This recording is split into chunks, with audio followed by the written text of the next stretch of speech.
Wonder വേൾഡിന്റെ പുതിയ പ്രഭാതത്തിലേക്ക് എല്ലാവരെയും ഒരിക്കൽ കൂടി സ്വാഗതം ചെയ്യാണ്.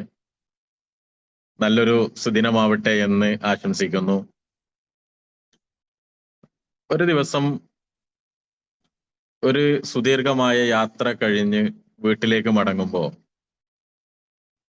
പെരിന്തൽമണ്ണ KSRTC സ്റ്റാൻഡിൽ ഏകദേശം ഒരു 10 മണി, രാത്രി 10 മണിക്ക് ഞാൻ എത്തുന്നത്. ഒരു ബസ്സിൽ കയറിയിരുന്നു. പുറപ്പെടാൻ ഒരു 10 മിനിറ്റ് സമയമുണ്ട്. ആ സമയത്താണ് ഒരാൾ ഒരു ബാഗുമായി ബസ്സിലേക്ക് കയറി വരുന്നത്. അതിൽ നിന്നും ഒരു 3-4 ബൾബ് എടുത്തിട്ട് കയ്യിൽ പിടിച്ചിട്ട് അദ്ദേഹം അത് ഓൺ ആക്കുകയും ഓഫ് ആക്കുകയൊക്കെ ചെയ്തു. ബൾബ് കത്തുന്നു, അത് ഓഫ് ചെയ്യുന്നു. എന്നിട്ട് അദ്ദേഹം പറയാൻ തുടങ്ങി, സംസാരിക്കാൻ തുടങ്ങി. വീട്ടില് ഇൻവെർട്ടർ ഇല്ലേ? നിങ്ങൾ സങ്കടപ്പെടേണ്ടതില്ല.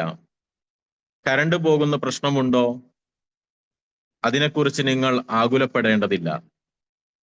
ഈ ഒരു ബൾബ് നിങ്ങളുടെ വീട്ടിലുണ്ടെങ്കിൽ, 2-3 ബൾബ് ഉണ്ടെങ്കിൽ ഇൻവെർട്ടർ വാങ്ങേണ്ടതില്ല. കറണ്ട് പോകുന്നതിനെ കുറിച്ച് നിങ്ങൾ ബേജാറാവേണ്ടതില്ല. ഇത് കറണ്ട് പോയാലും കത്തും എന്നെല്ലാം പറഞ്ഞ് മനോഹരമായി അയാൾ അത് സംസാരിക്കുകയും, കൂട്ടത്തിൽ അദ്ദേഹം പറയുന്നത്, ഇത് 120 രൂപക്ക് ഞാൻ മലപ്പുറം, പാലക്കാട്, കോഴിക്കോട് 3 ജില്ലകളിൽ ഹോൾസെയിലായിട്ട് ഹോൾസെയിലായിട്ട് കൊടുത്തിരുന്ന ഒരു പ്രൊഡക്റ്റാണ്.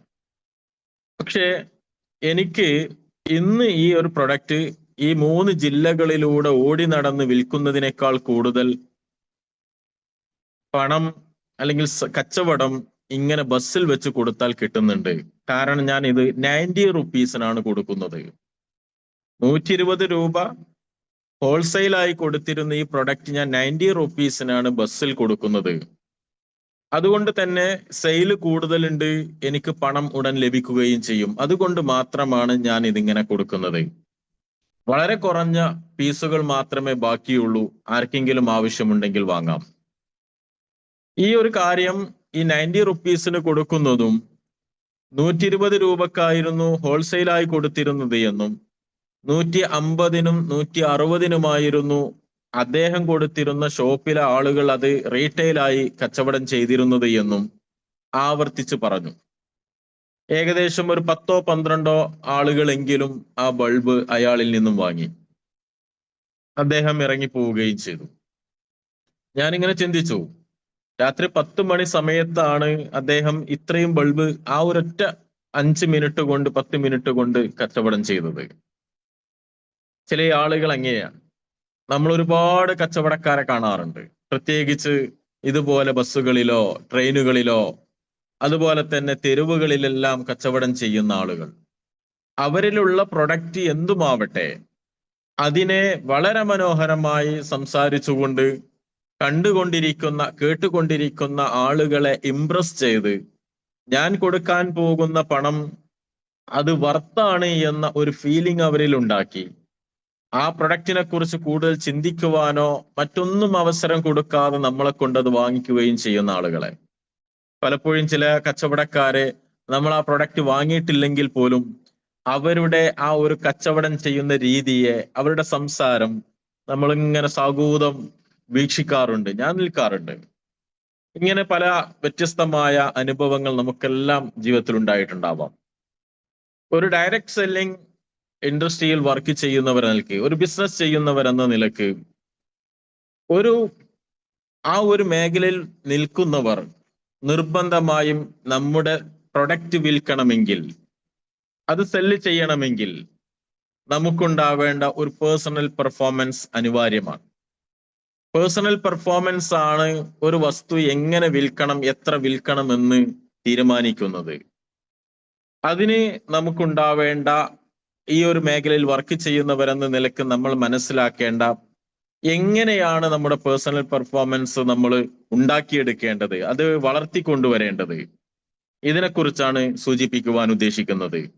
ഒന്നാമതായി നമുക്കുണ്ടാവേണ്ടത് ഒരു ലേണിംഗ് മൈൻഡ് സെറ്റാണ്. ലേണിംഗ് മൈൻഡ് സെറ്റ് എന്ന് പറയുമ്പോൾ മൈൻഡ് സെറ്റ് എപ്പോഴും നമ്മൾ കേൾക്കുന്ന ഒരു പദമാണ്. പല മേഖലയിലും നമ്മൾ ചർച്ച ചെയ്തിട്ടുണ്ട്. അതൊരു ആ ഒരു മൈൻഡ് സെറ്റ് രൂപീകരിക്കുക എന്നത് ഏതൊരു വിഷയത്തിലും അനിവാര്യമായ ഒന്നാണ്. അപ്പോൾ ലേണിംഗ് മൈൻഡ് സെറ്റ് ആണ് ഒരു പേഴ്സണൽ പെർഫോമറായി നമ്മൾ മാറണമെങ്കിൽ ആദ്യമായി നമ്മൾക്കുണ്ടാവേണ്ടത്. അത് ഏതൊക്കെ കാര്യങ്ങളിലാണ്? ഒരു ഡയറക്റ്റ് സെല്ലിങ്ങിലാവുമ്പോൾ ലേണിംഗ് മൈൻഡ് സെറ്റിൽ ഏതൊക്കെ കാര്യങ്ങൾ കൊണ്ടുവരണം? ഒന്ന്, ഡയറക്റ്റ് സെല്ലിങ്ങിനെ കുറിച്ചുള്ള കൃത്യമായ ധാരണ നമുക്കുണ്ടാവണം, അറിവുണ്ടാവണം. അതിനെക്കുറിച്ച് നമ്മൾ പഠിക്കണം. അത് പഠിക്കാനുള്ള ഒരു മൈൻഡ് സെറ്റ് ഉണ്ടാവണം. എന്താണ് ഡയറക്റ്റ് സെല്ലിംഗ്? നമ്മൾ ഡയറക്റ്റ് സെല്ലിങ്ങിനെ, അതുപോലെ തന്നെ MLM എന്ന് പറയുന്ന ഡയറക്റ്റ് സെല്ലിങ്ങിനെ കുറിച്ച് കേൾക്കുമ്പോൾ, അല്ലെങ്കിൽ നമ്മൾ മറ്റൊരാളോട് അതിനെക്കുറിച്ച് പറയുമ്പോൾ നിരന്തരമായി കേൾക്കുന്ന മറുചോദ്യമാണ് ഇത് മണി ചെയിൻ അല്ലേ എന്നുള്ളത്. അപ്പോൾ ഡയറക്റ്റ് സെല്ലിങ്ങിനെ കുറിച്ച് എന്താണ് ഡയറക്റ്റ് സെല്ലിംഗ് എന്നും അതിന്റെ രീതികൾ എന്തൊക്കെയാണ് എന്നും, എന്താണ് ഡയറക്റ്റ് സെല്ലിങ്ങും മണി ചെയിനും തമ്മിലുള്ള വ്യത്യാസം എന്താണ് എന്നും, ഇത്തരം വിഷയങ്ങളെ കുറിച്ചുള്ള കൃത്യമായ ധാരണ നമുക്കുണ്ടാവണം. അതൊരു കോൺഫിഡൻസ് ബിൽഡിങ്ങിന്റെ ഭാഗം കൂടിയാണ്.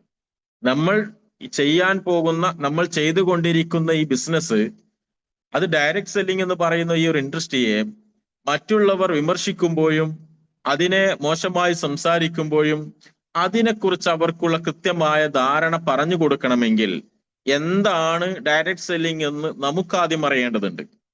നമ്മൾ കേട്ടിട്ടുണ്ട് ഡയറക്റ്റ് സെല്ലിംഗ് എന്ന് പറഞ്ഞാൽ മറ്റുള്ളവർക്ക് കൊടുക്കലാണ്, അവർ അടുത്ത ആളെ ചേർക്കലാണ്. ഇങ്ങനെ ചില വ്യത്യസ്തമായ രീതികളിലായിരിക്കും പലരും പറയാം. ഇതിൽ തന്നെ ഈ ഒരു ഫീൽഡിൽ വർക്ക് ചെയ്യുന്ന അല്ലെങ്കിൽ ഒരുപാട് അപ്ലൈനായി മാറിയിട്ടുള്ള ഒരുപാട് ആളുകൾ താഴെ വന്നിട്ടുണ്ടാകും, വലിയ ലീഡർ ആയിട്ടുണ്ടാവും. എന്നാൽ അവർക്ക് പോലും കൃത്യമായി എന്താണ് ഡയറക്റ്റ് സെല്ലിംഗ് എന്ന് ചോദിച്ചാൽ പറയാൻ പറ്റാത്ത, അല്ലെങ്കിൽ അവർ നൽകുന്ന പല ഡെഫിനിഷനുകളും വിശദീകരണങ്ങളും കൃത്യമല്ല എന്നത് പലപ്പോഴും നമ്മൾ കാണാറുണ്ട്. അതുകൊണ്ട് തന്നെ ഡയറക്റ്റ് സെല്ലിങ്ങിനെ കുറിച്ചുള്ള ധാരണ, അറിവ്, അത് പഠിക്കുവാനുള്ള ഒരു മൈൻഡ് സെറ്റ് ആണ് ഈ ഫീൽഡിലേക്ക് വരുമ്പോൾ ആദ്യം നമ്മൾ ക്രിയേറ്റ് ചെയ്യേണ്ടത്, നമുക്കുണ്ടാവേണ്ടത്. അപ്പൊ ഒന്നാമത്തെ പോയിന്റ് ഡയറക്റ്റ് സെല്ലിങ്ങിനെ കുറിച്ചുള്ള അറിവാണ്, അതിനെക്കുറിച്ച് പഠിക്കുക എന്നതാണ്. രണ്ടാമതായി ലേണിംഗ് മൈൻഡ് സെറ്റിൽ നമ്മൾ കൊണ്ടുവരേണ്ടത് പ്രൊഡക്റ്റിനെ കുറിച്ചുള്ള അറിവാണ്. എന്താണ് ഞാൻ വിൽക്കാൻ പോകുന്നത്? എന്താണ് എൻ്റെ കയ്യിലുള്ള പ്രൊഡക്റ്റ്? ആ പ്രൊഡക്റ്റിന്റെ പ്രത്യേകതകൾ എന്തൊക്കെയാണ്? ആ പ്രൊഡക്റ്റിന്റെ യുണീക്നെസ് എന്തൊക്കെയാണ്? ആ പ്രൊഡക്റ്റ് എന്തുകൊണ്ട് മറ്റുള്ളവർ വാങ്ങണം? അല്ലെങ്കിൽ എന്തുകൊണ്ടാണ്, എന്തൊക്കെ പ്രത്യേകതകൾ ഈ പ്രൊഡക്റ്റിനുണ്ട്? അതുപോലെ തന്നെ അതിന്റെ ഫീച്ചേഴ്സുകൾ എന്തൊക്കെയാണ്? ഇങ്ങനെ പ്രൊഡക്റ്റിനെ കുറിച്ചുള്ള കൃത്യമായ ധാരണ നമുക്കുണ്ടാവണം. അതിന് പഠിക്കണം. അപ്പൊ എന്താണ് പ്രൊഡക്റ്റ് എന്നതിനെ കുറിച്ച് വിശദീകരിക്കുന്ന ക്ലാസ്സുകളോ, അല്ലെങ്കിൽ അതിനെക്കുറിച്ചുള്ള എങ്ങനെയാണോ ആ പ്രൊഡക്റ്റിനെ കുറിച്ച് നമുക്ക് അറിവ് നേടാൻ പറ്റുക, അതിന്റെ അവസരങ്ങൾ ഉപയോഗപ്പെടുത്തണം. അതിന് പഠിക്കാനുള്ള ഒരു മൈൻഡ് സെറ്റ് നമുക്കുണ്ടാകുമ്പോൾ മാത്രമാണ് ആ പ്രൊഡക്റ്റിനെ കുറിച്ച് കൂടുതൽ അറിയാൻ, കൃത്യമായി അറിയാൻ നമ്മൾ ശ്രമിക്കുകയുള്ളൂ. പലപ്പോഴും ഫിസിക്കൽ പ്രൊഡക്റ്റുകൾ വിൽക്കുന്ന, ഡയറക്റ്റ് സെല്ലിംഗ് മേഖലയിൽ കച്ചവടം ചെയ്യുന്ന ആളുകൾ, അവർ ഓരോ പ്രൊഡക്റ്റിനെ കുറിച്ചും വാതോരാതെ സംസാരിക്കുന്നത് കാണാറുണ്ട്. അതോടൊപ്പം തന്നെ അതിന്റെ ക്വാളിറ്റിയെ കുറിച്ച്, അതും മറ്റു സിമിലർ ആയിട്ടുള്ള പ്രൊഡക്റ്റുകൾ മാർക്കറ്റിൽ അവൈലബിൾ ആണെങ്കിൽ എന്താണ് അവ തമ്മിലുള്ള വ്യത്യാസമെന്നും, എന്തുകൊണ്ട് എമൗണ്ട് കൂടുതലാണെങ്കിലും ആ പ്രൊഡക്റ്റ് മാറ്റി വെച്ചുകൊണ്ട് ഈ ഒരു പ്രൊഡക്റ്റ് വാങ്ങണം, ഇതിനെക്കുറിച്ചൊക്കെ ഭംഗിയായി, അതിലടങ്ങിയിരിക്കുന്ന കണ്ടന്റിനെ കുറിച്ച് എന്നിങ്ങനെ തുടങ്ങി മനോഹരമായി സംസാരിക്കുന്ന പല ഡയറക്റ്റ് സെല്ലിംഗ് ഇൻഡസ്ട്രിയിൽ വർക്ക് ചെയ്യുന്നവർ നമ്മൾ കാണാറുണ്ട്, നമ്മുടെയൊക്കെ വീടുകളിൽ വരാറുണ്ട്. അപ്പൊ അവര് ആ പ്രൊഡക്റ്റിനെ കുറിച്ചുള്ള ഒരു പ്രൊഡക്റ്റ് നോളേജ് മനോഹരമായി അവർ പഠിച്ചു വെച്ചിട്ടുണ്ട്. അപ്പൊ ഡയറക്റ്റ് സെല്ലിംഗിൽ വർക്ക് ചെയ്യുന്ന ആരാണെങ്കിലും എന്താണോ നമ്മൾ സെല്ല് ചെയ്യുന്നത്, എന്താണോ നമ്മുടെ പ്രൊഡക്റ്റ്, ആ പ്രൊഡക്റ്റിനെ കുറിച്ചുള്ള കൃത്യമായ പഠനം അനിവാര്യമാണ് എന്നർത്ഥം. മൂന്നാമതായി നമുക്കുണ്ടാവേണ്ട ഒരു ലേണിംഗ് മൈൻഡ് സെറ്റ് കമ്മ്യൂണിറ്റിയെ കുറിച്ചാണ്. കമ്മ്യൂണിറ്റിയെ കുറിച്ച് നമുക്ക് അറിവുണ്ടാവണം. എൻ്റെ ഈ പ്രൊഡക്റ്റ് ഞാൻ ആർക്കാണ് കൊടുക്കേണ്ടത്? എല്ലാ പ്രൊഡക്റ്റും എല്ലാവർക്കും ആവശ്യമുള്ളതല്ല, എല്ലാവരിലേക്കും കൊടുക്കാൻ പറ്റിയതുമല്ല. ഈ പ്രൊഡക്റ്റ്, ഞാൻ വിൽക്കുന്ന ഈ പ്രൊഡക്റ്റ് ആരാണ് ഇതിന്റെ യൂസിങ് കസ്റ്റമേഴ്സ്, അല്ലെങ്കിൽ ആരിലൂടെയാണ് ഇത് വിൽപ്പന നടത്തേണ്ടത്? ഈ കമ്മ്യൂണിറ്റിയെ കുറിച്ചുള്ള കൃത്യമായ ധാരണ നമുക്കുണ്ടാവേണ്ടതുണ്ട്. അപ്പൊ ഇത് ആർക്കൊക്കെ കൊടുക്കാം? ആരിലൂടെയാണ് ഇത് മാക്സിമം സെല്ല് ചെയ്യാൻ പറ്റുക? അതിൽ തന്നെ നമുക്ക് കാറ്റഗറൈസ് ചെയ്യാൻ പറ്റും. ഒരു പ്രൊഡക്റ്റ് ഒരിക്കലും ഒരൊറ്റ കമ്മ്യൂണിറ്റിക്ക് മാത്രമാവില്ല യോജിക്കുക. ഉദാഹരണത്തിന് നമ്മുടെ പ്രൊഡക്റ്റിനെ കുറിച്ച് തന്നെ പറയുകയാണെങ്കിൽ, ഇത് ഒരു ലേണിംഗ് പ്രൊഡക്റ്റ് ആണ്, ഒരു ഡിജിറ്റൽ പ്രൊഡക്റ്റ് ആണ്. ഇങ്ങനെ വ്യത്യസ്തമായ യുണീക്നെസ് ഉള്ള നമ്മുടെ സാൻവോസിറ്റി എന്ന് പറയുന്ന പ്രൊഡക്റ്റ്, ഈ പ്രൊഡക്റ്റ് ആരൊക്കെ ഉപയോഗിക്കാൻ, ആർക്കൊക്കെ ഇത് ഉപകരിക്കും, എത്ര ഏജ് ലിമിറ്റ് ഉള്ള ആളുകളിലേക്ക് ഇത് എത്തിക്കാൻ പറ്റും, ഏതൊക്കെയാണ് അതിന്റെ മേഖലകൾ. അപ്പൊ സ്റ്റുഡൻസിനെ നമുക്ക് ഫോക്കസ് ചെയ്യാം, പാരന്റ്സിനെ ഫോക്കസ് ചെയ്യാം, അതോടൊപ്പം നെറ്റ്വർക്കേഴ്സിനെ ഫോക്കസ് ചെയ്യാം, എന്നിങ്ങനെ തുടങ്ങി വ്യത്യസ്ത ടീച്ചേഴ്സിനെ ഇതിൽ നമുക്ക് ഫോക്കസ് ചെയ്യാൻ പറ്റും. ഇതിനെ തന്നെ നമുക്ക് കാറ്റഗറൈസ് ചെയ്യുക. നമ്മൾക്ക് ഏറ്റവും കൂടുതൽ ഇത് ആരിലേക്കാണ് എത്തിക്കാൻ പറ്റുക, അവരെ ഓരോരുത്തരോടും എങ്ങനെയാണ് ഇത് പ്രസന്റ് ചെയ്യേണ്ടത്. എല്ലാവരോടും ഒരേപോലെ അല്ലത് പറയേണ്ടത്. ടീച്ചേഴ്സിന് കൊടുക്കുന്ന നിർദ്ദേശങ്ങളോ ടീച്ചേഴ്സിന് പരിചയപ്പെടുത്തി കൊടുക്കേണ്ട രീതിയിലല്ല സ്റ്റുഡൻസിന് ഈ പ്രൊഡക്റ്റിനെ പരിചയപ്പെടുത്തി കൊടുക്കേണ്ടത്. അപ്പോൾ സൂചിപ്പിച്ചത്, കമ്മ്യൂണിറ്റിയെ കുറിച്ചുള്ള കൃത്യമായ ബോധ്യം നമുക്കുണ്ടാവണം. എന്റെ പ്രൊഡക്റ്റ് ഏത് കമ്മ്യൂണിറ്റിക്കാണ് ഇത് ആപ്റ്റ് ആയിട്ടുള്ളത് എന്നത്. അപ്പോ ഒന്നാമത്തെ ഒരു പേഴ്സണൽ പെർഫോമറായി മാറണമെങ്കിൽ ഈ ഒരു മൈൻഡ് സെറ്റ് നമ്മൾ രൂപീകരിക്കുകയും ആ മൈൻഡ് സെറ്റിൽ നിന്നുകൊണ്ട് തന്നെ ഇത്തരം പഠനത്തിന് നമ്മൾ വിധേയരാവുകയും ചെയ്യേണ്ടതുണ്ട്. അപ്പൊ ഇത്തരം കാര്യങ്ങൾ എവിടെ നമ്മൾ പഠിക്കുക, എവിടുന്നായി അറിവുകൾ കിട്ടുക?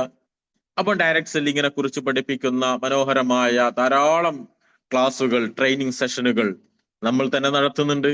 അതുപോലെ തന്നെ വ്യത്യസ്തമായ പ്ലാറ്റ്ഫോമുകളിൽ നമുക്കത് ലഭ്യമാണ്. വായനയിലൂടെ, അന്വേഷണങ്ങളിലൂടെ ഡയറക്റ്റ് സെല്ലിംഗ് എന്താണ് എന്ന് മനസ്സിലാക്കാൻ കഴിയും. അപ്പൊ ആ അവസരം നമ്മൾ ഉപയോഗപ്പെടുത്തണം.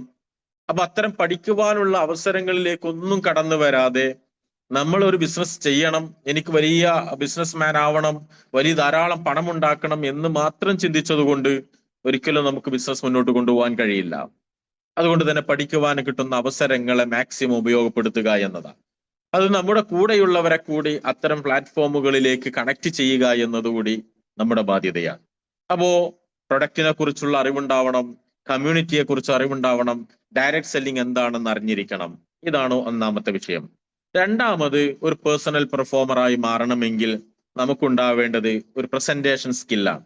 ഞാൻ ആമുഖമായി പറഞ്ഞ ആ ഒരു സംഭവം, അത് സമാനമായ ഒട്ടനേകം കാര്യങ്ങൾ നമ്മൾ ഓരോരുത്തരും നമ്മുടെ ഡെയിലി ലൈഫിൽ നമ്മൾ കാണാറുണ്ട്. എത്ര മനോഹരമായിട്ടാണ് അവരെല്ലാം സെല്ല് ചെയ്തുകൊണ്ടിരിക്കുന്നത്. അവിടെ ആ പ്രൊഡക്റ്റിന്റെ ക്വാളിറ്റിയേക്കാൾ കൂടുതൽ അവിടെ പ്രസന്റേഷൻ സ്കില്ലാണ് അവിടെ വർക്കൗട്ട് ചെയ്യുന്നത്. അപ്പൊ ഒരു പേഴ്സണൽ പെർഫോമർ ആയെങ്കിൽ മാത്രമേ നമ്മുടെ പ്രൊഡക്റ്റ് നമുക്ക് പെട്ടെന്ന് സെല്ല് ചെയ്യാൻ പറ്റുള്ളൂ. പ്രൊഡക്റ്റിന്റെ ക്വാളിറ്റിയുടെ കൂടെ തന്നെ അത് സെല്ല് ചെയ്യുന്ന, ഇപ്പൊ ഒരേ സാധനം, ഒരേ പ്രൊഡക്റ്റ് ഒരാൾ കൂടുതൽ സെല്ല് ചെയ്യുന്നു, അതേ പ്രൊഡക്റ്റ് മറ്റൊരാൾക്ക് ഒന്നുപോലും വിൽക്കാൻ കഴിയുന്നില്ല. ഒരേ സ്ഥലത്ത് ഇപ്പൊ തെരുവ് കച്ചവടങ്ങളൊക്കെ നടക്കുമ്പോൾ നമ്മൾ ഇത് കാണാറുണ്ട്. ഒരു ഫിസിക്കൽ പ്രൊഡക്റ്റ് ആണെങ്കിൽ തന്നെ അടുത്തടുത്ത് വിൽക്കുന്ന സമാനമായ പ്രൊഡക്റ്റ് ഒരാളുടേത് അങ്ങനെ ചെലവാകും. അതിനേക്കാളും ക്വാളിറ്റി ഉള്ളതാവാം, അല്ലെങ്കിൽ അതിനേക്കാൾ ഫ്രഷ് ആയതാവാം തൊട്ടിപ്പുറത്ത് നിൽക്കുന്ന ആളുടേത്. പക്ഷെ അയാളുടേത് ആരും വാങ്ങുന്നില്ല, മറ്റൊരാളുടേത് വളരെ പെട്ടെന്ന് സെല്ല് ചെയ്ത് പോകുന്നു. എന്തുകൊണ്ടാണത്? അയാൾ ആ പ്രൊഡക്റ്റിനെ എങ്ങനെയാണോ പ്രസന്റ് ചെയ്യുന്നത്, സംസാരിക്കുന്നത്, അതാണ് മറ്റുള്ളവരിൽ നിന്നത് വാങ്ങുവാൻ പ്രേരിപ്പിക്കുന്നത്.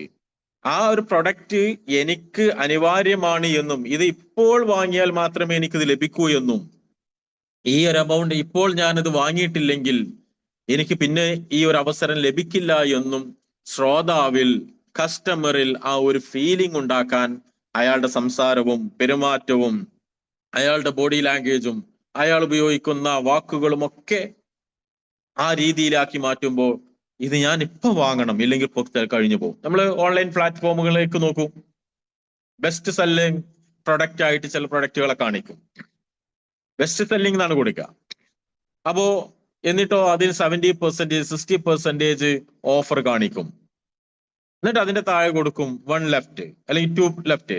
1-2 പ്രൊഡക്റ്റ് ഇനി ബാക്കിയുള്ളൂ, ബാക്കിയൊക്കെ വിറ്റ് കഴിഞ്ഞിട്ടുണ്ട്. ഇതാണ് നമ്മിലേക്ക് തരുന്ന ഒരു ഫീലിംഗ്. അപ്പൊ ഇത്രയും കൂടുതൽ ആളുകൾ വാങ്ങിയ ഈ പ്രൊഡക്റ്റ് ഇനി ആകെ 2 ഉള്ളൂ. അപ്പൊ ആ 2 ഓൺലൈൻ എന്ന് പറയുമ്പോൾ വേൾഡ് വൈഡ് ആയിട്ട് നിൽക്കുന്ന ഈ ഒരു പ്ലാറ്റ്ഫോമിൽ ഞാൻ താമസിച്ചു നിന്നാൽ, അതിന്റെ പ്രൊഡക്റ്റ് ക്വാളിറ്റിയെ കുറിച്ച് അന്വേഷിക്കാൻ നിന്നാൽ, അതിന്റെ റിവ്യൂ നോക്കാൻ നിന്നാൽ, അതിന്റെ മറ്റു കാര്യങ്ങളെ കുറിച്ച് മറ്റു സിമിലർ പ്രൊഡക്റ്റ് ഉണ്ടോ എന്ന് നോക്കാൻ നിന്നാൽ, ഈ പ്രൊഡക്റ്റ് അപ്പോഴേക്ക് വേറെ ആരെങ്കിലും വാങ്ങിപ്പോകുമോ എന്ന ഒരു ഫീലിംഗ് നമ്മിൽ ഉണ്ടാകുന്നത് കൊണ്ട് അതൊന്നും അന്വേഷിക്കാൻ നിൽക്കാതെ അത് ഓർഡർ കൊടുക്കും. പല ആളുകളുടെയും അവസ്ഥയെ കുറിച്ചാണ് ഞാൻ സൂചിപ്പിക്കുന്നത്. അത് പെട്ടെന്ന് ഓർഡർ ചെയ്യും. കാരണം എന്താ, ഇനി രണ്ടെണ്ണേ ഉള്ളൂ, അല്ലെങ്കിൽ ഒന്നേ ബാക്കിയുള്ളൂ. അപ്പൊ ഇത്രമാത്രം ആളുകൾ വാങ്ങിയിട്ടുണ്ടെങ്കിൽ ഈ പ്രൊഡക്റ്റ് ബെറ്റർ ആയിരിക്കും എന്നൊരു ഫീലിംഗ് നമ്മിലേക്ക് ഈ 1 ലെഫ്റ്റ് 2 ലെഫ്റ്റ് എന്നൊക്കെ കൊടുക്കുന്നതിലൂടെ അവിടെ ക്രിയേറ്റ് ചെയ്യാണ് ചെയ്യുന്നത്. ഒരുപക്ഷെ നിങ്ങൾ തന്നെ ഒരു 10 ഓർഡർ ചെയ്ത് നോക്കൂ, അത് കിട്ടാനുണ്ടാവും. പക്ഷെ അവിടെ കൊടുത്ത രണ്ടുള്ളൂ എന്നാ. അപ്പോ ശ്രോതാവില് അല്ലെങ്കിൽ കസ്റ്റമറില് ഇത് ഈ വിലക്ക് എനിക്ക് ഇപ്പോഴേ ലഭിക്കൂ, ഇത് ഞാൻ ഇപ്പോൾ വാങ്ങിയില്ലെങ്കിൽ എനിക്ക് പിന്നെ ഇത് കിട്ടില്ല എന്നുള്ള ഒരു ഡിമാൻഡ്, ഒരു പ്രൊഡക്റ്റ് ഡിമാൻഡ് അവിടെ ക്രിയേറ്റ് ചെയ്യപ്പെടുന്നുണ്ട്. അപ്പോ പ്രസന്റേഷന്റെ ഒരു ഭാഗം കൂടിയാണ് ഇതൊക്കെ. അപ്പൊ പ്രസന്റേഷൻ സ്കില്ല് നമ്മൾ പല സമയത്തും വ്യത്യസ്തമായ രീതികളിൽ നമ്മുടെ പ്ലാറ്റ്ഫോമിൽ തന്നെ ചർച്ച ചെയ്തൊരു വിഷയമായതുകൊണ്ട് കൂടുതൽ അതിലേക്ക് ഞാൻ പോകുന്നില്ല. നമ്മൾ മനസ്സിലാക്കേണ്ടത് അതൊരു സ്കില്ലാണ്. എങ്ങനെയാണ് ഇത് ഈ സ്കില്ലിന്റെ പ്രത്യേകത ഡെവലപ്പ് ചെയ്യാൻ പറ്റുന്ന കാര്യമാണ് സ്കില്ല്. നമുക്ക് വളർത്തിക്കൊണ്ടുവരാൻ പറ്റുന്ന കഴിവാണ് സ്കില്ല്. അതൊരാൾ എത്രത്തോളം പെർഫോം ചെയ്യുന്നോ, എത്രത്തോളം പ്രാക്ടീസ് ചെയ്യുന്നോ, അതാണ് അയാളുടെ ആ സ്കിൽ എത്രത്തോളം വലുതാവണമെന്ന്, എത്രത്തോളം മനോഹരമാവണമെന്ന് തീരുമാനിക്കുന്നത്. ഏത് പ്രസന്റേഷനും ആവട്ടെ, ഒരു സംസാരമാവാം, ഒരു ട്രെയിനിങ് ആവാം, ഒരു കച്ചവടമാവാം, ഒരു സെല്ലിംഗ് ആവാം, ഏതുമാവട്ടെ, അത് മനോഹരമായി ചെയ്യുന്ന ഒരാള് അയാളുടെ 1 മാസം മുമ്പുള്ള പെർഫോമൻസ്, 1 വർഷം മുമ്പുള്ള പെർഫോമൻസ്, ഒരു 6 മാസം മുമ്പുള്ള പെർഫോമൻസ്, അത് നമ്മളൊന്ന് വിലയിരുത്തിയാൽ അതിന്റെ ഒരു ചേഞ്ച്, ഒരു ഗ്രാജ്വലി ആയിട്ടുള്ള അതിന്റെ ഒരു ഡെവലപ്മെന്റ് നമുക്ക് കാണാൻ കഴിയും. എന്തുകൊണ്ട്? അവർ നിരന്തരം ചെയ്തുകൊണ്ടിരിക്കുന്നു എന്നതാണ്. നമ്മൾ എത്ര പ്രാക്ടീസ് ചെയ്യുന്നോ ആ പ്രാക്ടീസിന് അനുസൃതമായി നമ്മുടെ ഡെവലപ്പ് ചെയ്യാൻ പറ്റുന്നതാണ് സ്കില്ല് എന്ന് പറയുന്നത്. ഏത് സ്കില്ലുമാണ്, അതാണ് സ്കില്ലിന്റെ പ്രത്യേകത. നമുക്ക് ജന്മനാൽ ലഭിക്കുന്ന ചില കഴിവുകൾ ഉണ്ടാവും. ആ കഴിവിന് പുറമെ സ്കില്ലിന്റെ പ്രത്യേകത അത് ആർക്കും ആർജിച്ചെടുക്കാൻ പറ്റുന്നതും ഡെവലപ്പ് ചെയ്തെടുക്കുവാൻ കഴിയുന്നതുമാണ് സ്കില്ല്. ഇപ്പോ ഫുട്ബോൾ പ്ലേയേഴ്സ്, അവർക്ക് ജന്മനാൽ അതിനൊരു കഴിവുണ്ടാവാം, പക്ഷെ ആ സ്കില്ല് അതിന്റെ ഓരോ മേഖലകളിലും അത് അവർ ഓരോ ദിവസവും പെർഫോം ചെയ്യുന്നതിനനുസരിച്ച് അത് വളർന്നുകൊണ്ടേയിരിക്കുന്നു. അതൊരിക്കലും അതിനൊരു ടോപ്പ് എൻഡ് ഇല്ല. ഇത്രയാവുമ്പോ കഴിഞ്ഞു, സ്കില്ല് കഴിഞ്ഞു, അല്ലെങ്കിൽ അതിന്റെ എൻഡ് എത്തി എന്നൊരിക്കലും സ്കില്ലിനെ കുറിച്ച് പറയാൻ കഴിയില്ല. അത് പ്രാക്ടീസ് ചെയ്യുന്നതിനനുസരിച്ച് അത് കൂടിക്കൊണ്ടേയിരിക്കും. അപ്പോ ഫുട്ബോൾ പ്ലേയേഴ്സ് ആവട്ടെ, ഇപ്പൊ ഡ്രൈവിംഗ്, നമുക്കെല്ലാം പരിചിതമായ ഒരു ഉദാഹരണം പറയാം. നമ്മൾ ആദ്യം ഡ്രൈവ് പഠിച്ചിരുന്ന ഒരു കാലത്തെ പോലെയാണോ സ്വന്തമായി വാഹനം ഓടിച്ചു പോകുക? ആ ഒരു കാലത്തെ കുറിച്ചൊന്ന് ചിന്തിച്ചു നോക്കുക. നമ്മൾ എത്ര ശ്രദ്ധ കൊടുത്തിരുന്നു, നമ്മൾ എത്ര അലേർട്ടായിട്ടായിരുന്നു ഡ്രൈവ് ചെയ്തിരുന്നത്. പക്ഷെ നമ്മൾ നിരന്തരം ഡ്രൈവ് ചെയ്യാൻ തുടങ്ങിയപ്പോ ഒരു ഫോൺ കോൾ വന്നാൽ, ഫോൺ ഉപയോഗിച്ച് ഡ്രൈവ് ചെയ്യാൻ പാടില്ല കേട്ടോ, അത് വേറെ വിഷയം. ചില ആളുകളൊക്കെ കാണാം, അവർ ഫോൺ അങ്ങനെ ചെയ്തിട്ട് വീട്ടിൽ നിന്ന് ഇറങ്ങി വണ്ടി സ്റ്റാർട്ട് ചെയ്തു, റിവേഴ്സ് എടുത്തു, വണ്ടി തിരിച്ചവർ പോകുന്നു, അങ്ങനെ ഗിയർ ചേഞ്ച് ചെയ്യുന്നു, എല്ലാ വർക്കും അതൊരു ഓട്ടോമാറ്റിക്കലായിട്ട് അതങ്ങനെ ചെയ്തുകൊണ്ടിരിക്കുന്നു. മനോഹരമായി അവർ അങ്ങനെ ഡ്രൈവ് ചെയ്തു പോകുന്നു. അവരുടെ ശ്രദ്ധ മറ്റു പല വിഷയങ്ങളിലാണെങ്കിൽ പോലും മനോഹരമായി ഡ്രൈവ് ചെയ്യാൻ പറ്റുന്നുണ്ട്. അപ്പോ അതെന്തുകൊണ്ടാ? അതൊരു സ്കില്ല്, അതിലുള്ള ഒരു കഴിവ് അയാൾ കൂടുതൽ ചെയ്തത് കൊണ്ട് തന്നെ ചെയ്യുന്നതിനനുസരിച്ച് അത് ഡെവലപ്പ് ചെയ്തു എന്നതാ. അപ്പൊ സ്കില്ലിന്റെ പ്രത്യേകത അതാണ്, കൂടുതൽ വിശദീകരിക്കുകയല്ല. അപ്പൊ പ്രസന്റേഷൻ സ്കില്ല് വളരെ ഇമ്പോർട്ടന്റ് ആണ്. അതിന് ഞാൻ ആദ്യം സൂചിപ്പിച്ച ഇത്തരം കാര്യങ്ങളെ കുറിച്ചുള്ള പഠനത്തിന്റെ കൂടെ തന്നെ ആ പഠിച്ച കാര്യങ്ങൾ പ്രാക്ടീസ് ചെയ്യുക എന്നതാണ്. ഒന്ന് നമ്മൾ ഓരോ സാധാരണ വരാൻ സാധ്യതയുള്ള ചോദ്യങ്ങൾ, അതിനുള്ള മറുപടികൾ എങ്ങനെ പറയാം, നമുക്കൊന്ന് പറഞ്ഞ് പ്രാക്ടീസ് ചെയ്തു നോക്കാം. എന്താണ് നമ്മൾ പ്രൊഡക്റ്റ് എന്താണ്, അതിനെക്കുറിച്ചുള്ള അറിവ് നമുക്കൊന്ന് പ്രാക്ടീസ് ചെയ്തു നോക്കാം, പറഞ്ഞു നോക്കാം. അതുപോലെ തന്നെ കമ്മ്യൂണിറ്റിയെ കുറിച്ചുള്ള അറിവ് നമുക്ക് അത് ചെയ്തു നോക്കാം. എങ്ങനെ നമുക്ക് ഒരാളോട് സംസാരിക്കാം, അതാണല്ലോ പ്രസന്റേഷൻ എന്ന് പറയുന്നത്. അപ്പൊ നമ്മുടെ കൂടെയുള്ളവരോട് നമുക്ക് ഇതിനെക്കുറിച്ച് സംസാരിക്കാം. വ്യത്യസ്തമായ കമ്മ്യൂണിറ്റിയിലെ തന്നെ വ്യത്യസ്തമായ കാറ്റഗറിയിലുള്ള ആളുകളോട് സംസാരിക്കാം. അപ്പൊ ഒന്നാമത്തെ ഒരാളോട് സംസാരിച്ചപ്പോൾ കുറെ കുറവുകൾ, പോരായ്മകൾ നമുക്ക് തന്നെ ഫീൽ ചെയ്തിട്ടുണ്ടാവും. അത് അടുത്ത ആളോട് സംസാരിക്കുമ്പോൾ അത് എങ്ങനെ മാറ്റാം എന്നതിനെ കുറിച്ച് നമ്മൾ ചിന്തിക്കുകയും അത് പറഞ്ഞ് പ്രാക്ടീസ് ചെയ്യുകയും ചെയ്യുക എന്നതാണ്. അതിന്റെ കൂടെ അതിനാവശ്യമായ സോഴ്സുകളിൽ നിന്നുള്ള അറിവുകൾ കൂടി നമ്മൾ നേടിയെടുക്കുക.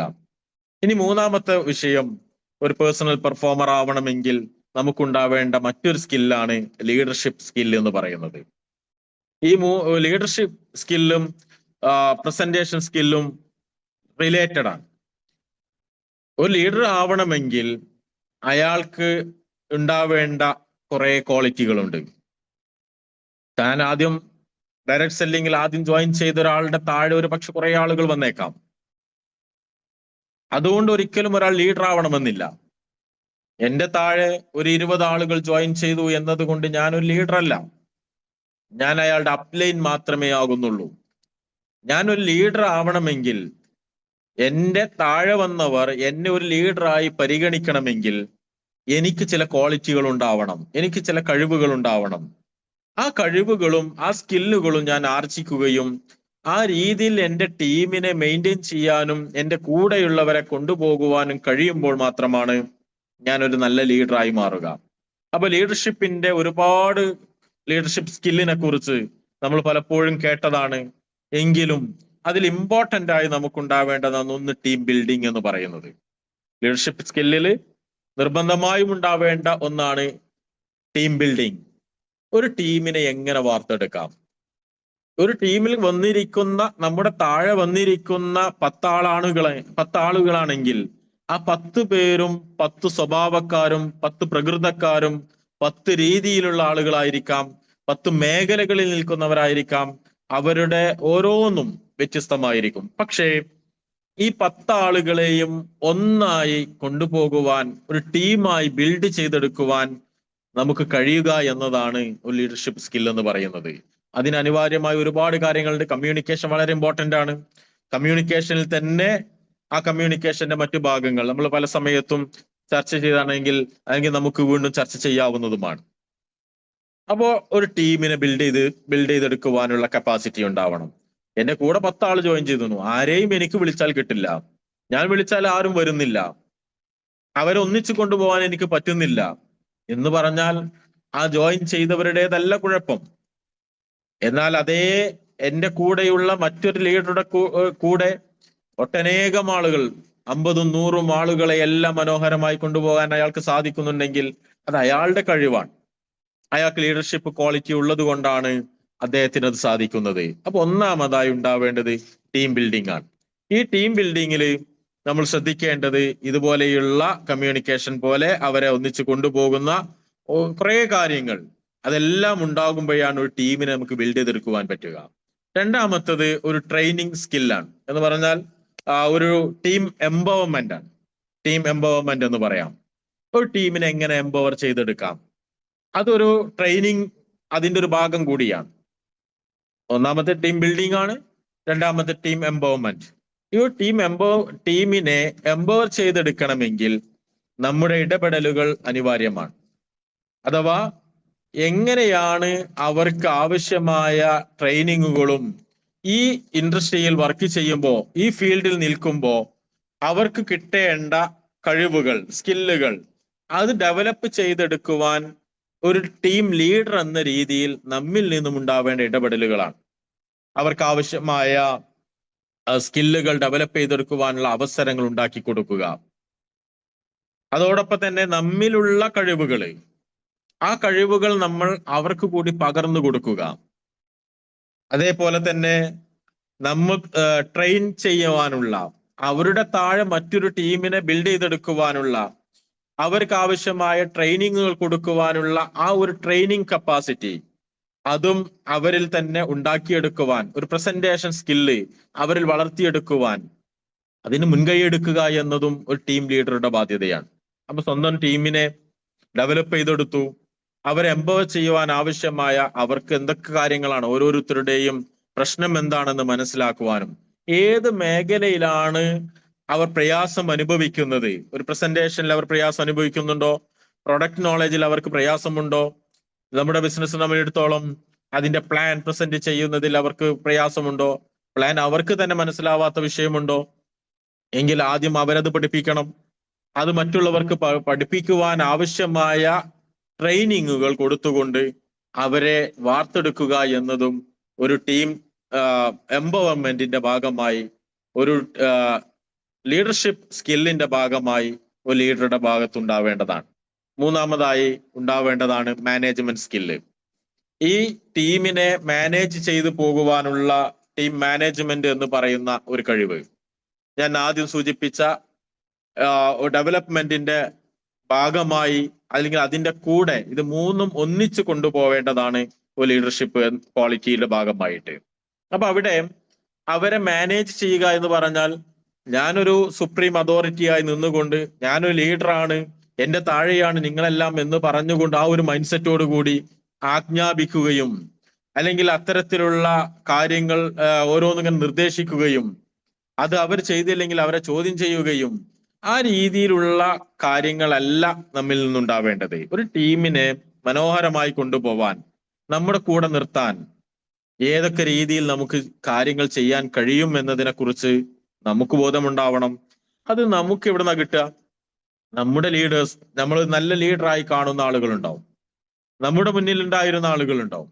അവരിൽ നമുക്ക് ഏറ്റവും അട്രാക്ട് ചെയ്ത, നമ്മെ അവരുടെ കൂടെ നിലനിർത്തിയ, അവരുടെ കൂടെ പോവാൻ നമ്മെ പ്രേരിപ്പിച്ച ചില വസ്തുതകൾ ഉണ്ടാവും, ചില ക്വാളിറ്റികൾ ഉണ്ടാവും അവരിൽ കണ്ട. അതുപോലെ തന്നെ അവരിൽ ഇല്ലാത്തതും എന്നാൽ മറ്റു ചില ലീഡേഴ്സിൽ നമ്മൾ കണ്ടതുമായ വേറെ കുറെ ക്വാളിറ്റീസ് ഉണ്ടാവും. അപ്പൊ ഒരു നല്ല ലീഡർക്ക് ഏതൊക്കെ ക്വാളിറ്റി ഉണ്ടാവണം എന്നാണോ നമ്മൾ ആഗ്രഹിക്കുന്നത്, ആ ക്വാളിറ്റികളെല്ലാം നമ്മിലുണ്ടോ എന്ന് നമ്മൾ ഉറപ്പുവരുത്തിയാൽ മതി. അപ്പോ അയാൾ വളരെ മനോഹരാണ്, വളരെ ഉഷാറാണ്, അയാൾ എല്ലാവരെയും ഒന്നിച്ചു കൊണ്ടുപോകും, എല്ലാവരോടും ഒരേ സമീപന, അയാൾ എപ്പോ ഫോൺ വിളിച്ചാലും എടുക്കും, എന്ത് കാര്യങ്ങൾ ചോദിച്ചാലും ഉത്തരം ഉടൻ പറഞ്ഞു തരും, എന്ത് സഹായത്തിന് വിളിച്ചാലും ഒരു മടിയുമില്ലാതെ വരും. ഇതൊക്കെ നമ്മൾ ചില ആളുകളെ കുറിച്ച് പറയുന്ന കമന്റുകളാണ്. അപ്പോ നമ്മുടെ താഴെയുള്ളവരും നമ്മൾ അങ്ങനെ ആവണമെന്ന് ആഗ്രഹിക്കുന്നുണ്ട്. നമ്മൾ അങ്ങനെ ആവുകയാണെങ്കിൽ അവരും നമ്മെക്കുറിച്ച് സാറ്റിസ്ഫൈഡ് ആയിരിക്കും, അവരും നമ്മുടെ കൂടെ വരാൻ തയ്യാറായിരിക്കും. അപ്പൊ ഒരു ടീമിനെ മാനേജ് ചെയ്തുകൊണ്ടോ, ടീമിൽ ചിലപ്പോൾ പ്രശ്നങ്ങൾ ഉണ്ടാവും, പരസ്പരമുള്ള ചെറിയ ചെറിയ പ്രശ്നങ്ങളും കാര്യങ്ങളും വരുമ്പോ അവിടെ ഒരു ഒരു നീതിപൂർവമായ, ഞാൻ ആവർത്തിച്ച് പറയും, നീതിപൂർവമായി ടീമിലുള്ള മെമ്പേഴ്സിനോട് പെരുമാറാൻ കഴിയുക എന്നതും വളരെ ഇമ്പോർട്ടന്റ് ആണ്, മാനേജ്മെന്റിന്റെ ഭാഗമാണ്. ആ ഒരു രീതിയിൽ ഓരോരുത്തരെയും അവരുടെ വ്യത്യാസങ്ങളും അവരുടെ വ്യതിരിക്തതകളും ഒക്കെ മനസ്സിലാക്കി ഒന്നിച്ചു കൊണ്ടുപോകുവാനുള്ള ഒരു സ്കില്ല് നമ്മൾ ആർജിച്ചെടുക്കുക എന്നതാണ്. അപ്പൊ ഇതിനൊക്കെ എന്തൊക്കെ കാര്യങ്ങൾ ആവശ്യമാണ് എന്നതും അത് എങ്ങനെ ഡെവലപ്പ് ചെയ്തെടുക്കാമെന്നും അത് എങ്ങനെ പ്രാവർത്തികമാക്കാം എന്നതും ഒക്കെ ലഭിക്കണമെങ്കിൽ ട്രെയിനിങ്ങുകളിലൂടെയൊക്കെയാണ് ഇതൊക്കെ നേടിയെടുക്കാൻ പറ്റുക. അപ്പൊ അതിന് കിട്ടുന്ന അവസരങ്ങളെ നമ്മൾ പരമാവധി ഉപയോഗപ്പെടുത്തുക എന്നതാണ്. അപ്പൊ ഇങ്ങനെ ഓരോ മേഖലകളിലൂടെ നമ്മൾ കടന്നു പോകുമ്പോഴാണ് നമ്മൾ ഒരു നല്ല ലീഡറായി മാറുക. നമ്മളൊരു നല്ല ലീഡർ ആകുമ്പോൾ മാത്രമാണ് നമ്മുടെ താഴെയുള്ളവര് നമ്മൾ ലീഡറായി പരിഗണിക്കുകയുള്ളൂ. ചില ആളുകള് പറയും, എന്നെ അവർ അംഗീകരിക്കുന്നില്ല, ഒരു ലീഡറായിട്ട് എന്താ എന്നോട് ഇങ്ങനെ സംസാരിക്കുന്നത്. അപ്പൊ എനിക്ക് ആവശ്യമായ ഒരു ലീഡർ എന്ന രീതിയിലുള്ള പരിഗണനയും റെസ്പെക്റ്റും ഒന്നും ലഭിക്കുന്നില്ല എന്ന് നമ്മൾ പരാതി പറയേണ്ടതല്ല, അല്ലെങ്കിൽ അത് ചോദിച്ചു വാങ്ങേണ്ടതല്ല. അത് സ്വാഭാവികമായി നമ്മുടെ പെരുമാറ്റങ്ങളിൽ നിന്നും നമ്മുടെ ഇടപെടലുകളിൽ നിന്നും അവർക്ക് ബോധ്യപ്പെട്ട് അവർ നമുക്ക് തിരിച്ചു തരേണ്ട കോംപ്ലിമെന്റ് ആണ്. അതാണ് നമ്മൾ ആർജിച്ചെടുക്കേണ്ടത്. അപ്പൊ അതിന് ഏറ്റവും നല്ലത് ഏറ്റവും കൂടുതൽ ട്രെയിനിങ്ങുകൾ അറ്റൻഡ് ചെയ്യുകയും പഠിക്കുവാൻ കിട്ടുന്ന അവസരങ്ങൾ ഉപയോഗപ്പെടുത്തുകയും അതോടൊപ്പം അത് പ്രാക്ടീസ് ചെയ്യുകയും ഓരോ ക്വാളിറ്റികൾ ഈ നമ്മളിങ്ങനെ നമ്മുടെ ലൈഫിലേക്ക് കൊണ്ടുവരുമ്പോൾ ഇനിയും അതിനെ എത്രത്തോളം ഷാർപ്പൻ ചെയ്തെടുക്കണം എന്നതിനെ കുറിച്ച് നമ്മൾ തന്നെ വിലയിരുത്തുകയും നമ്മളുമായി ഏറ്റവും അടുത്ത് നിൽക്കുന്ന ആളുകളോട് ആവശ്യമായ നിർദ്ദേശങ്ങളും ഉപദേശങ്ങൾ തേടുകയും ഒരാൾ എന്തെങ്കിലും സതുദ്ദേശത്തോടു കൂടി പറഞ്ഞു തരികയാണെങ്കിൽ അത് ഉൾക്കൊള്ളാനുള്ള ഒരു മൈൻഡ് സെറ്റും ഇതെല്ലാം നമ്മൾ ഉണ്ടാക്കിയെടുക്കുമ്പോൾ നമ്മൾ നല്ല ലീഡറായി മാറും. അപ്പോഴാണ് നമുക്ക് ഒരു ടീം ബിൽഡ് ചെയ്യാനും ആ ടീമിനെ എംപവർ ചെയ്യാനും ആ ടീമിനെ മാനേജ് ചെയ്യാനൊക്കെ നമുക്ക് കഴിയാം. അപ്പൊ ഇത്തരം കാര്യങ്ങൾ, ഈ നേരത്തെ സൂചിപ്പിച്ച ഈ ഒരു 5 കാര്യങ്ങൾ, ഒന്ന് ലേണിംഗ് മൈൻഡ് സെറ്റും ഒരു പ്രസന്റേഷൻ സ്കില്ലും അതോടൊപ്പം തന്നെ ലീഡർഷിപ്പ് സ്കില്ലും, ലീഡർഷിപ്പിന്റെ ഭാഗമായി വരുന്നതാണ് ടീം എംപവർമെന്റും അതുപോലെ തന്നെ ടീം മാനേജ്മെന്റും. ഈ കാര്യങ്ങളൊക്കെ ഒരാൾ ആർജിക്കുമ്പോൾ മാത്രമാണ് അയാൾ ഒരു പേഴ്സണൽ പെർഫോമറായി മാറുക. അങ്ങനെ ഒരു നല്ല പെർഫോമർ ആകുമ്പോഴാണ് നമുക്ക് ഈ ഒരു ഫീൽഡിൽ പിടിച്ചു നിൽക്കുവാൻ കഴിയുക, അല്ലെങ്കിൽ നല്ല ഒരു ഡയറക്റ്റ് സെല്ലിംഗ് മേഖലയിൽ വർക്ക് ചെയ്യുന്ന ഒരു നല്ല ബിസിനസ്മാനായി മാറാൻ കഴിയുക.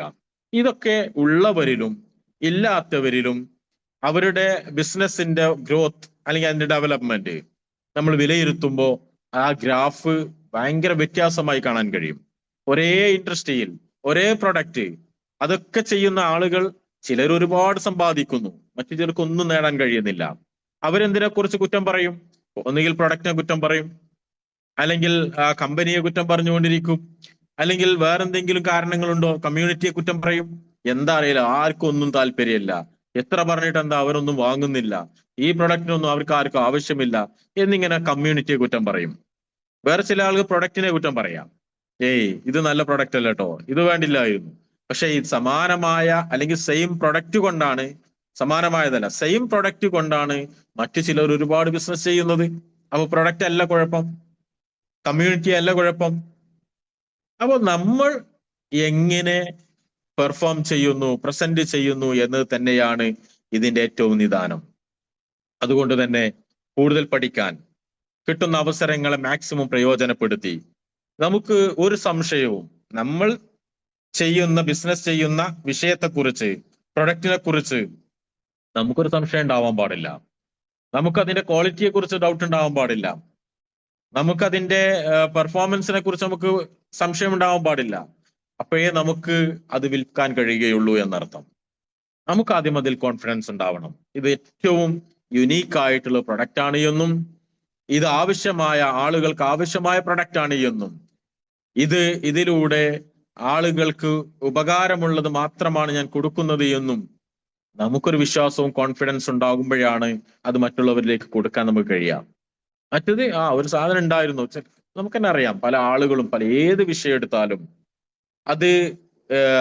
അത് പ്രസന്റ് ചെയ്യുന്ന രീതി, ചിലത് കോൺഫിഡൻസ് ഇല്ലായ്മ ഫീൽ ചെയ്യുമ്പോൾ അവർക്ക് തന്നെ അതിൽ കോൺഫിഡൻസ് ഇല്ല, പിന്നെ എങ്ങനെ നമ്മൾ മറ്റുള്ളവരെ വാങ്ങാം? അപ്പൊ ഇത്തരം കാര്യങ്ങളൊക്കെ ശ്രദ്ധിക്കുകയും ഒരു നല്ല പെർഫോമറായി മാറാൻ നമ്മൾ ശ്രദ്ധിക്കുകയും ശ്രദ്ധിച്ചുകൊണ്ട് അതിനാവശ്യമായ പഠനങ്ങൾക്ക് വിധേയമായി നമ്മളൊന്ന് ഷാർപ്പൻ ചെയ്ത് അതിനുശേഷം നമ്മൾ ഈ ഒരു ഫീൽഡിലേക്ക് ഇറങ്ങിയാൽ നമുക്ക് അതിന്റെ ഗ്രോത്ത്, അതിന്റെ ബിസിനസ്സിലുള്ള വളർച്ച തീർച്ചയായും അനുഭവിക്കാൻ കഴിയുമെന്നതാണ് നമ്മുടെ എല്ലാം അനുഭവങ്ങൾ നമുക്ക് നൽകുന്ന പാഠം. അതുകൊണ്ട് തന്നെ നമ്മൾ ഓരോരുത്തരും ലീഡേഴ്സ് ആണ് എന്നുള്ള ബോധ്യത്തോടു കൂടി തന്നെയാണ്, ലീഡേഴ്സിനോടാണ് ഞാൻ സംസാരിക്കുന്നത്. ഈ പ്ലാറ്റ്ഫോമിൽ ഇരിക്കുന്ന ഓരോരുത്തരും ഏറ്റവും നല്ല യുണീക്കായിട്ട് പ്രൊഡക്റ്റ് ആണ് നമ്മളെ കയ്യിലുള്ളത്. ആ പ്രൊഡക്റ്റിനെ തിരിച്ചറിഞ്ഞ് ഇതിന്റെ യുണീക്ക്നെസ് മനസ്സിലാക്കി മറ്റുള്ളവരിലേക്ക് ഇത് എത്തിക്കുവാൻ, ഒരു നല്ല പെർഫോമറായി മാറാൻ ആവശ്യമായ കാര്യങ്ങളൊക്കെ ആർജിച്ചെടുക്കുക. അത്തരത്തിൽ നല്ല ബിസിനസ് വളർത്തിക്കൊണ്ടുവരുന്ന നല്ല ലീഡേഴ്സായി, നല്ല ബിസിനസ്മാനായി മാറുവാൻ നമ്മൾക്ക് ഓരോരുത്തർക്കും സാധിക്കട്ടെ എന്ന് ആത്മാർത്ഥമായി ആഗ്രഹിച്ചുകൊണ്ട് നിങ്ങളുടെ ചർച്ചയ്ക്ക് വേണ്ടി ഒഴിഞ്ഞു തരുന്നു. Thank you all.